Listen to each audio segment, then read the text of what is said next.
Well, good morning, everyone. Thanks for being with me. Welcome to Echo Art with Carmella-T.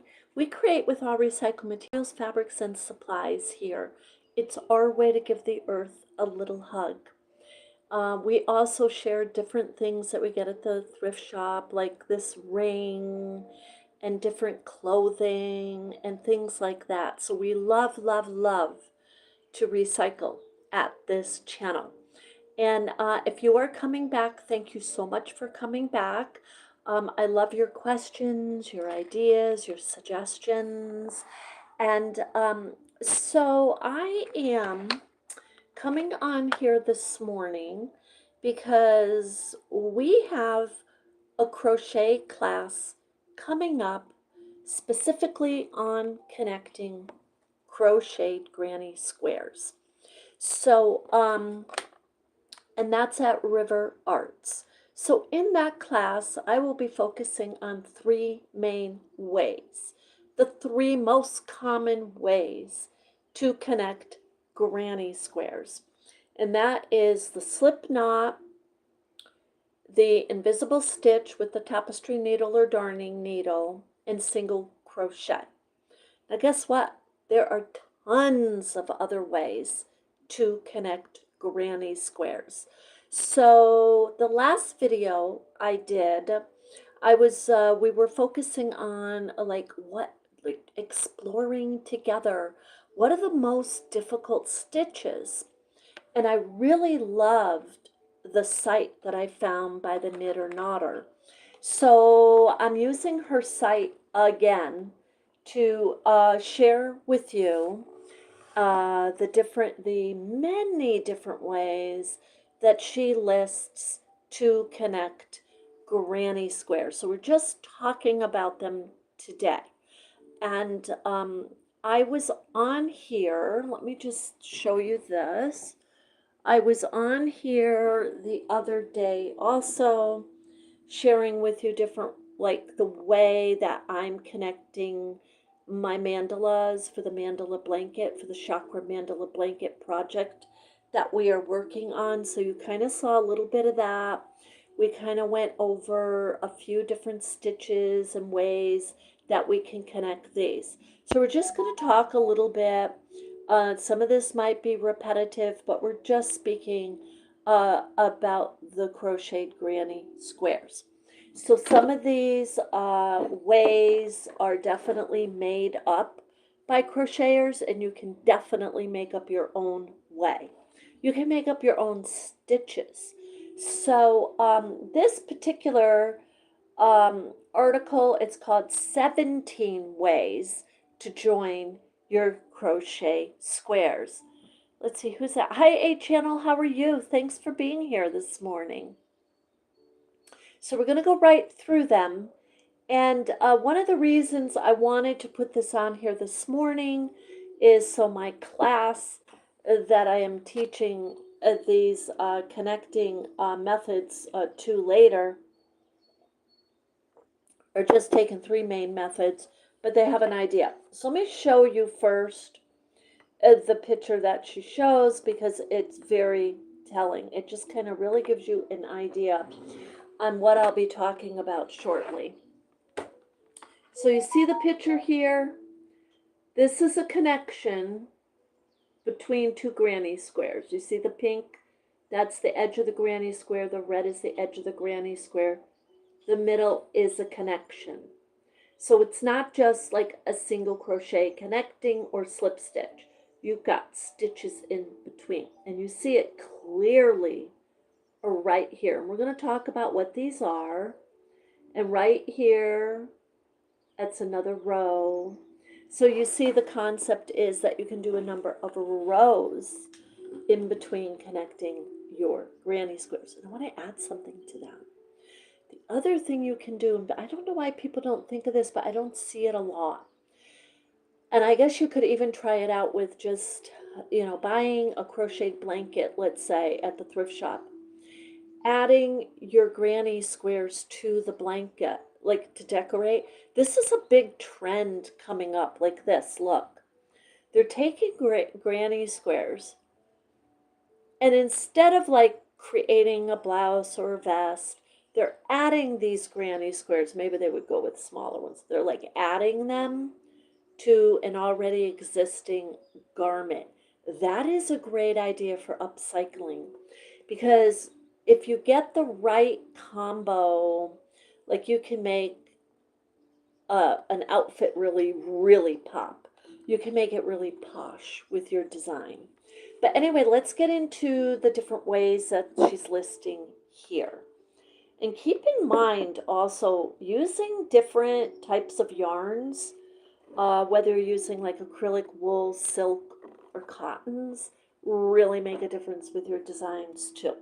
So I'm going to show you pictures because she has pictures, I think, at least on each one of these. Thank you for being with me. I need to drink that to make sure I can keep talking. This is the flat stitch zigzag join. Okay, so you see the pink row right here. That is the join. These over here are the granny squares. Okay, so we're going to read how they do that. This video might take a little bit, and but it's, believe me, it's well worth some info here. The method of joining is one of the flattest joins that you can get without sewing. It creates a winding braid from using the zigzag method. The pattern contains a written instruction with photo. So she gives you free the patterns on how to do this.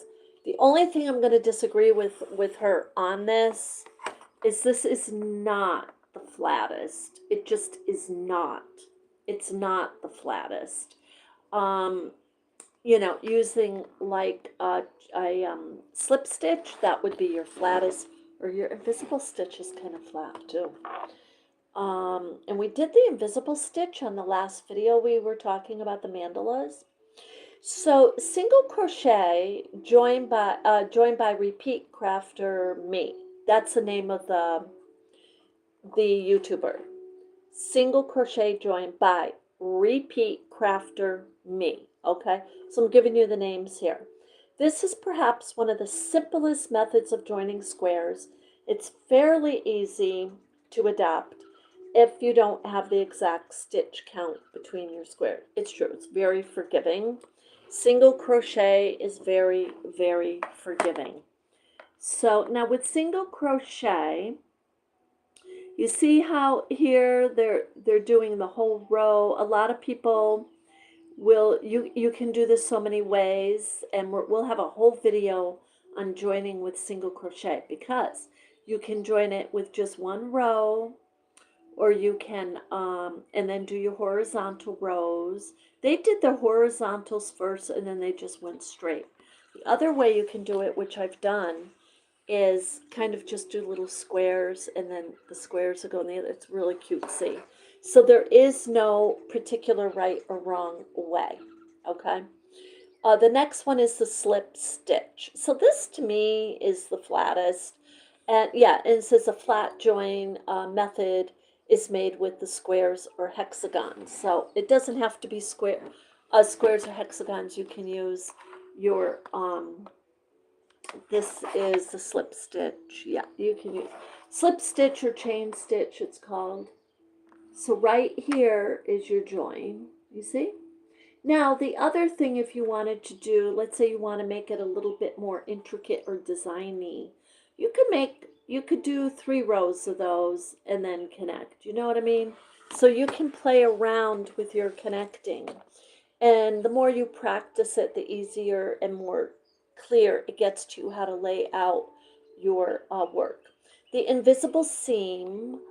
Now this is something I'll be showing my class also this afternoon, only because it's such a common way to join and a lot of people don't know how. And I did show you in the last video on mandalas, but we'll have a whole video with the granny squares on how to join with the invisible stitch. You do need something like this, either your darning needle like that, or a tapestry needle. Okay, I can't find my tapestry needle right now. Tapestry needle has like this. This is a tapestry needle. So it's longer, and you see that this is bending here. It just makes it easier to go through your stitches. Okay, so the invisible seam is it joins the squares the closest that you can join them without showing the seam.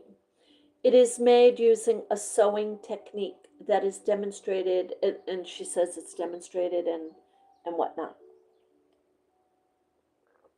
So again, I love the way this YouTuber, a crochetist, lays out her blog.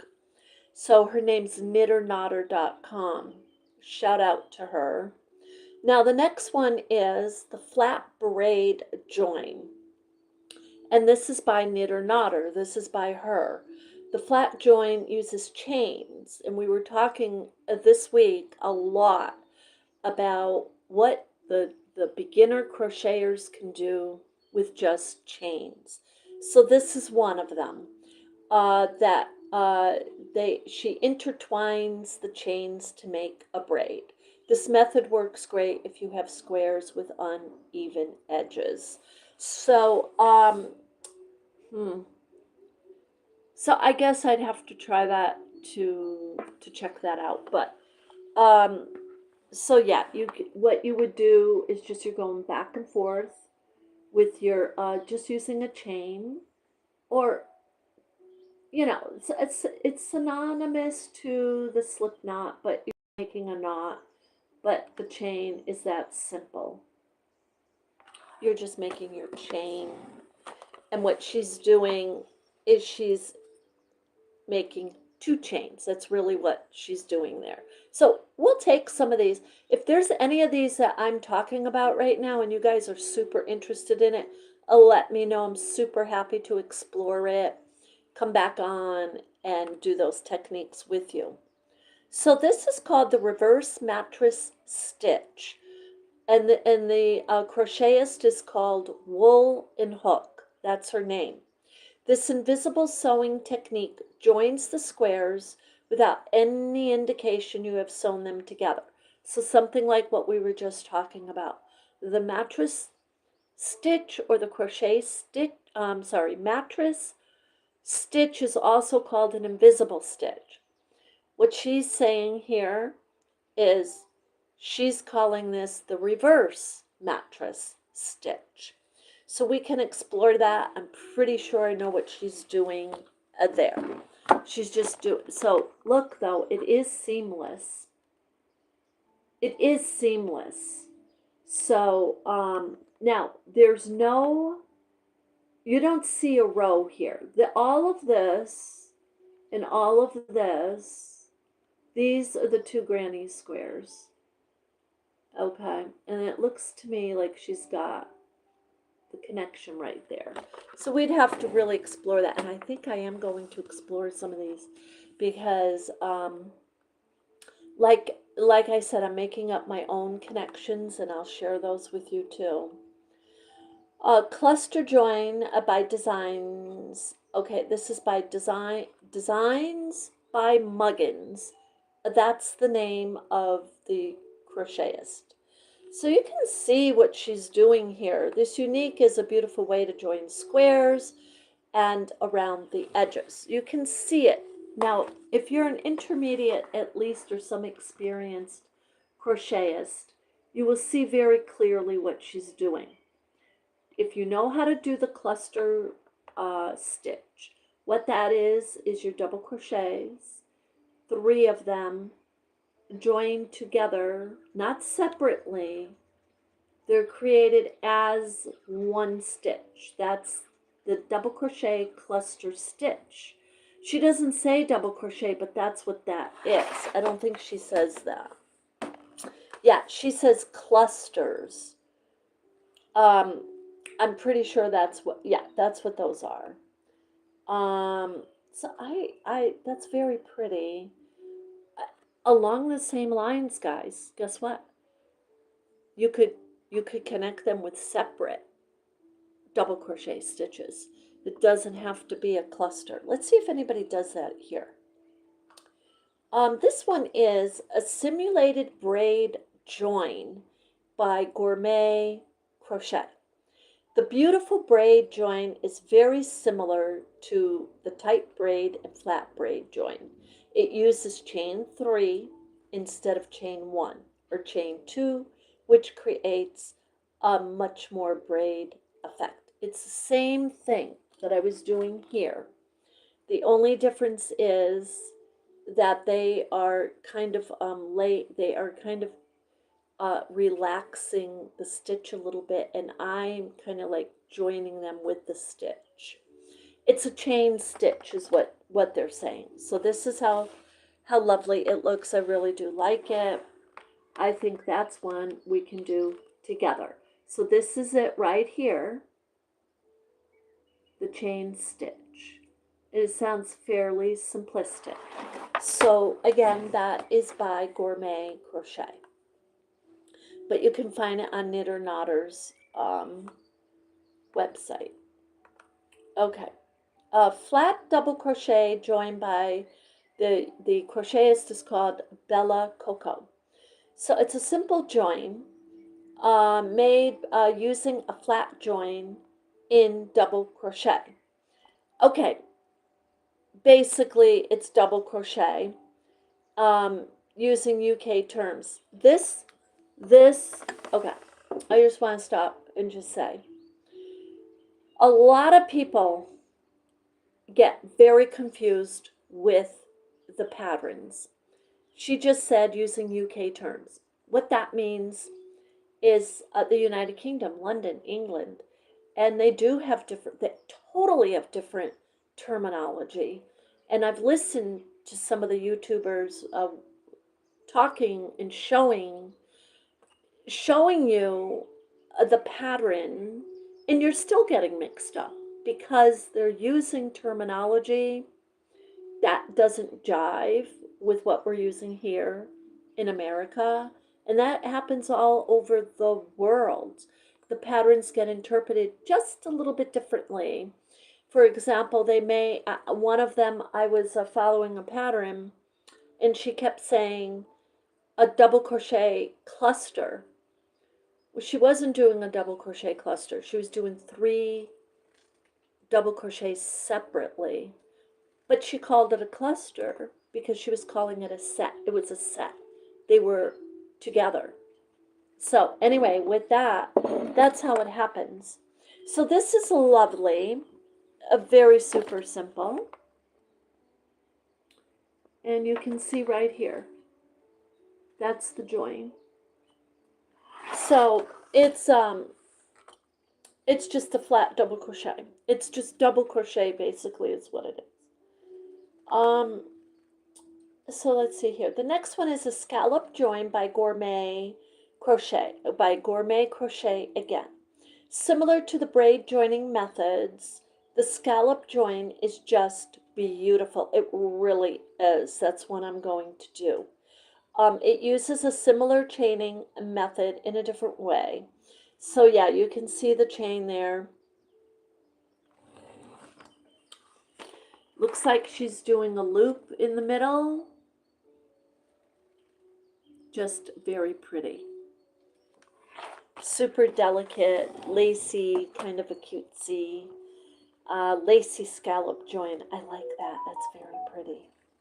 Okay, next one, guys. Whip stitch. So yeah, I guess I should talk to my class about that. I really should talk to them about it because whip stitch, it's like when you do whip stitch, at least all the times that I've ever done it, I'm like, oh, I want to make this nice and neat.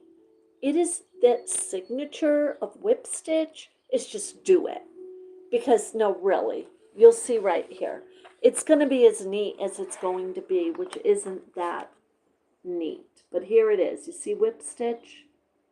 Now, a lot of people will work in very particular stitches with the whip stitch. And they'll tell you to pull through they might, I believe it's like the front and the back loop, something like that. I'll research it and get the exact. However, I do want to say this. Whip stitch can be applied going through, if you wanted to, you could whip stitch the full chain space. It doesn't have to be pulling parts of the chain stitch. And that's kind of what they're doing here. That's why you see it fall just below the top of the granny squares. So what I'm saying is you can make it part of the granny square design. And is it a neat, clean look? In my opinion, no. And it takes too long. I really prefer the crochet. So, but it may be simple for some people to just kind of revert to like a sewing stitch. Flat Zipper Method by Deidre Hughes. So, oh, that's very pretty. Okay, so it creates a look, a line that's very clean. The crochet, the blocks together as if you're zipping them up. It takes a little longer to join using this technique. So they're not giving you the technique, but you can see clearly that this is a slip stitch or chain stitch. You see it? You can see right there. Now, what's the trick between them using that and showing you the other techniques and with the same chain stitch looking differently? The trick and the key and the secret is how you hold your granny squares. Typically, and we'll go into more detail as we follow some of these, typically you're going to put them back to back, okay? You're going to make a sandwich. So that's the secret. You're either going to be stitching them like this, or some of these crocheters with some advanced crocheting techniques may just take them and lay them flat on the table and find other ways to connect. So that's a little secret going on there. Let's see here. Number 13. This is a lovely, I totally love this. It makes me feel like, I'm going to show you the connection, but it makes me feel like I'm going to take the connection and use that whole design just as a piece and then put my granny squares down. Seriously. But I do love it with the granny squares intricately all attached. This join, it works great for granny square, and you have a chain space separating the groups of stitches at the edges. It creates beautiful open lace pattern. This is not difficult. This to me is a double crochet chain space, boom, and then the connection. You're going to see it here. But I mean, we can certainly appreciate that there's a pattern, but you can see clearly these are your granny squares. You see right here? And then what she's doing is coming around with the white. She's doing one more row of that granny square so they're all consistent. That's what that is. Those are your double crochets. That's one more row of granny square, and then she's doing chains. 1, 2, 3 chain, and then she's skipping a couple of stitches.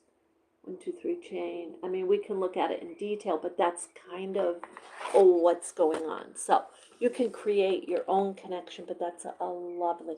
That's by Mijo, M-I-J-O Crochet. I'm loving that. So we're going to visit her. Not right now, but we are going to visit her. And we're going to visit this one, Cypress Textiles, because I also love this one. And she's doing sunburst granny squares. Now, like I said, I'm going to show you this, but keep in mind, she's using cotton yarn. Big difference when you use the different types of yarns for what you're making. I love this. This is a Celtic lace joined by Cypress Textiles. That's the name of the crochetist.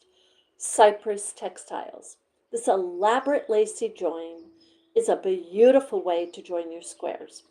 So let's take a really close look at this together. There it is.